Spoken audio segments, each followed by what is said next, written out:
I grew and growed. I grew and was. If you want to use growed, hey, you know.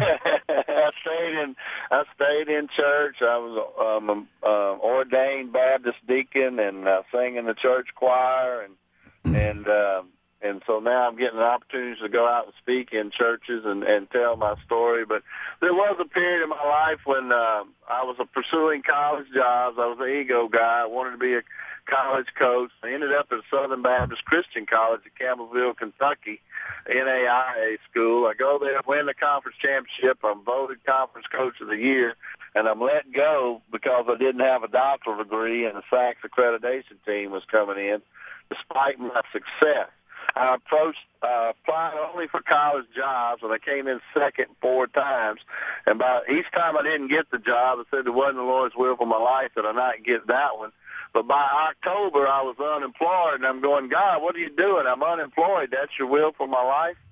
And I moved to Orlando. It took me 10 years to reclimb the ladder. I still wanted to get back in college. And a year before the birth of my daughter, I'm ashamed to say that I got very angry at God because I had applied for a junior college job. I nailed the interview, and for the 5th time, I came in second. So I stayed angry at God, shook my fist, pointed my finger in his face for a solid year because he was denying my dream, I thought, despite the fact that I had been serving him all my life. But I found out a year later, and this is why I'm ashamed to say that I was angry at God for a year. I found out a year later why I didn't get the job. A year later, my daughter is born 3 months premature, E. coli infection in the umbilical cord, water on the brain, no pulse, no blood pressure, same leg deformities I had, 50-50 chance she wasn't going to make it. And had I gotten a junior college job, I wouldn't have had any medical insurance because they weren't offering any. And so God, the whole time I was angry and shaking my fist at God, God was protecting my family from my own foolishness because he knew what was coming down the pike the year later. My daughter, sometimes your greatest disappointment turns into be one of life's greatest blessings. My daughter was in the hospital 3 months. She was born 2 pounds 6 ounces. She dropped to 1 pound 6 ounces before she turned around.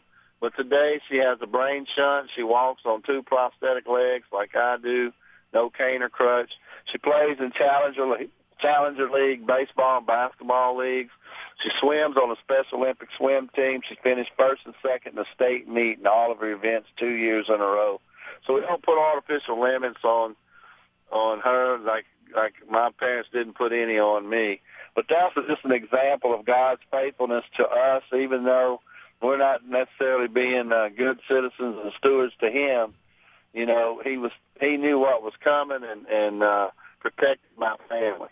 Yeah. And so now I'm able to go out and share to people that, you know, if things aren't going right in your life, you know, don't give up faith.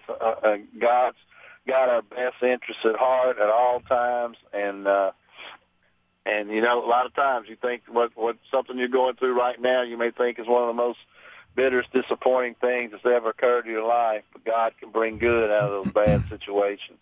Yeah, hey, David, your book is called When Life Throws You Curves, Keep Swinging.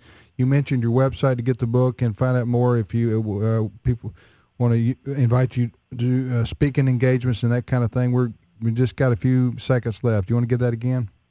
Yes, sir. You can go to my website, www.davidvince, that's V as in Victor, INCE.com.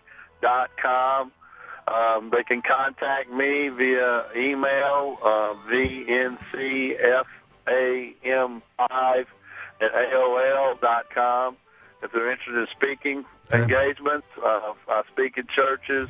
I don't charge a fee. It's usually a love offering in church, a nonprofit organizations. I don't charge a fee. I do make my books available, you know, at the speaking engagements. And I'm actually in Houston right now today with 5 speaking engagements this week. So all right, brother. That's how they can get me.